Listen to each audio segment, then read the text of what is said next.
Bantam Doubleday Dell Audio Publishing presents Star Wars, Dark Apprentice, Volume 2 of the Jedi Academy Trilogy, by Kevin J. Anderson.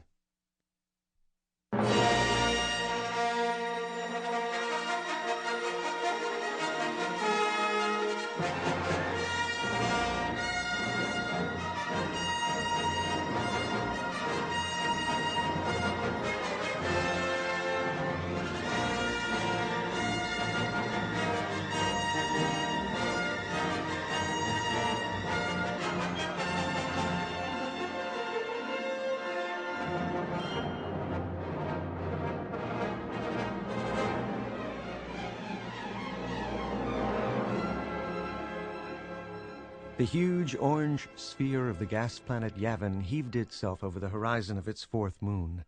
Soft, misty light shone across the ever-stirring jungles and the ancient stone temples. Luke Skywalker used a Jedi refreshing technique to remove weariness from his body. He had slept soundly, but the future of the New Republic and the fate of the galaxy weighed heavily upon him. Luke stood atop the squared pyramid of the great temple that had been abandoned millennia before by the lost Massassi race. During their early struggles against the Empire, the Alliance had built a secret base in the ruins, from which they had launched their desperate attack against the first Death Star. Now, 11 years after the rebels' departure, Luke had returned to the fourth moon of Yavin. Now he was a Jedi Master. He would be the first of a new generation, like those who had protected the Republic for 1,000 generations. The old Jedi Knights had been respected and powerful until Darth Vader and the Emperor had slaughtered virtually all of them. Luke had received support from Mon Mothma, the New Republic's chief of state, to seek others who had a potential to use the Force, trainees who might become part of a new order of Jedi. Luke had managed to bring 12 students to his academy on Yavin 4, but he felt uncertain about the best way to train them.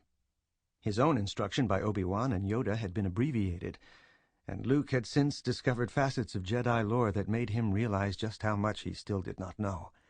Even a great Jedi like Obi-Wan Kenobi had failed with his student and had let Anakin Skywalker become a monster named Darth Vader.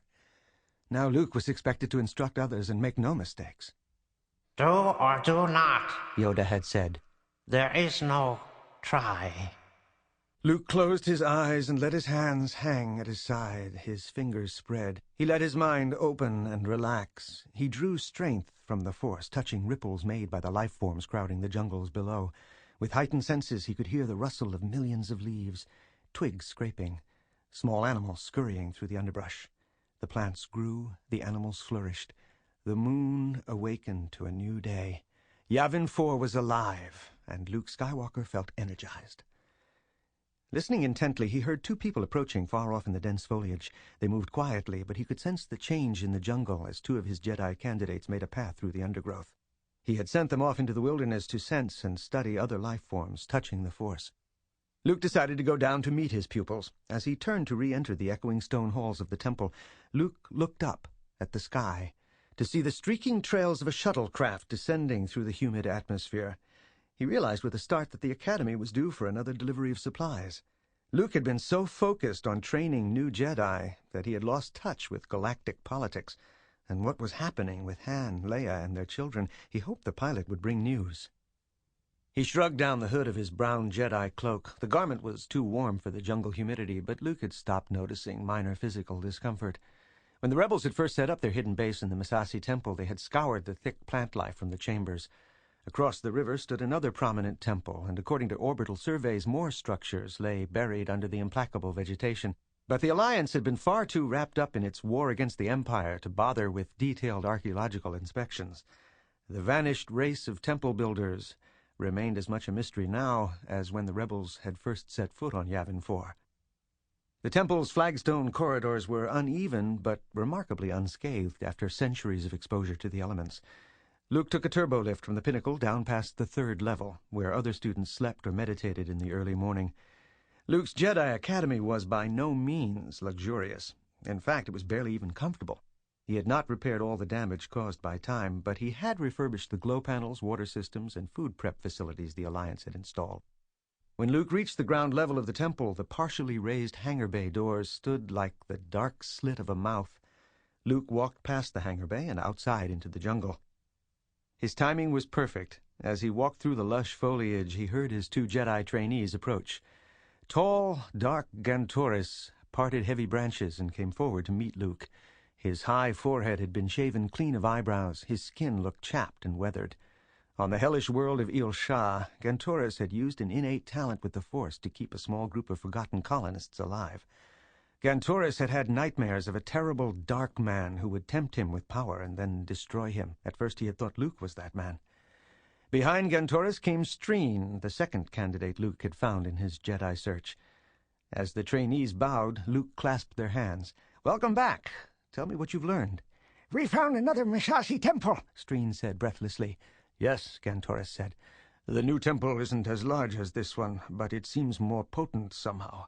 It's made of obsidian, sitting out in the middle of a shallow, glassy lake with a tall statue of a great lord."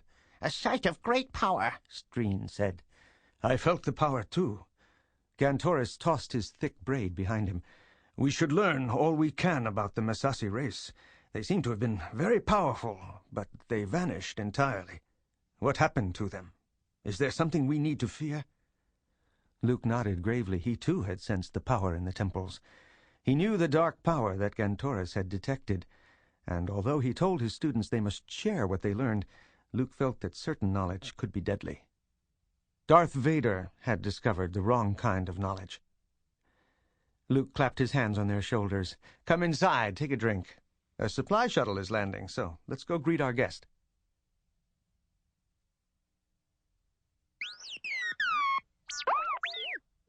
When they reached the cleared landing pad, R2-D2 waited next to the grid control kiosk, chittering coordinates to a descending X-23 Starworker space barge that had seen better days. The hull of the space barge muttered to itself as it settled. With a coughing hiss, the rear cargo doors slid apart slowly. Bluish-white light shone down on crates and boxes wrapped in storage nets or bolted to a wall, food, communications equipment, clothing, and amenities. A narrow ramp extended with a groan of pistons and rollers from the raised pilot compartment. A silhouette of a man appeared on the ramp. He descended, yanking his white helmet off. Luke grinned. "Wedge! Doesn't the New Republic have anything better for its generals to do? A delivery driver in space?" Luke embraced Wedge Antilles in the greeting of two friends who had not seen each other in far too long. "You've got to admit I'm qualified for the job," Wedge said.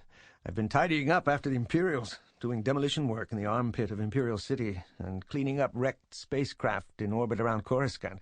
I figured a delivery driver's better than a garbage man." Gantoris came forward from the cargo bay and gave Wedge a quick, almost brutal handshake as he locked eyes with the pilot. "General Antilles, have you any word from my people? I trust they have all been safely shuttled to their new home on Dantooine." "Yes, Gantoris, they're all settled in, doing fine. We drop-lifted an entire settlement of self-erecting living modules. We sent them programming units and agricultural droids so they could establish a viable colony right away. Dantooine is a very mild planet. Plenty of animals to hunt and native vegetation to eat. Trust me, they'll be much more comfortable than they were on Il Shah." Gantoris nodded solemnly. "That I do not doubt. Gantoris, Streen, please start unloading the supplies. I don't think you'll have trouble lifting the crates with a little nudge from the Force. Consider it a test." Luke clapped his friend on the shoulder. "I'm starving for news, Wedge. How are Leia and Han? How's Mon Mothma? How are things on Coruscant? And when is Han going to bring Kip Duron to my training center?" Wedge shook his head at the volley of questions. "Kip will be here, Luke. Don't worry. He spent most of his life in the spice mines of Kessel, and he's only been out a month. Han's trying to show the kid how to live a little first." Luke remembered the dark-haired teen Han had rescued from the black spice mines. When Luke had used a Jedi testing technique to see if Kip had potential to use the Force, the boy's response had knocked Luke across the room. In his entire Jedi search, Luke had never encountered such power. "And what about Leia?" She seems to be spending more and more time with her duties as Minister of State. Mon Mothma has been handing off a lot of important responsibilities to Leia, while she herself stays in her private chambers and rules from a distance. It's got a lot of people disturbed." That behavior seemed highly unusual for the strong, compassionate ruler Luke remembered. "And how's Leia handling it?" "Leia's doing a wonderful job, but she's trying to do too much, if you ask me." Luke nodded. "And what about you, Wedge? You going to be a delivery driver the rest of your career?" Wedge smiled, and then with a flick of his wrist he tossed his helmet up the ramp and into the open cockpit. It clacked and thumped across the floor. Sample complete. Ready to continue?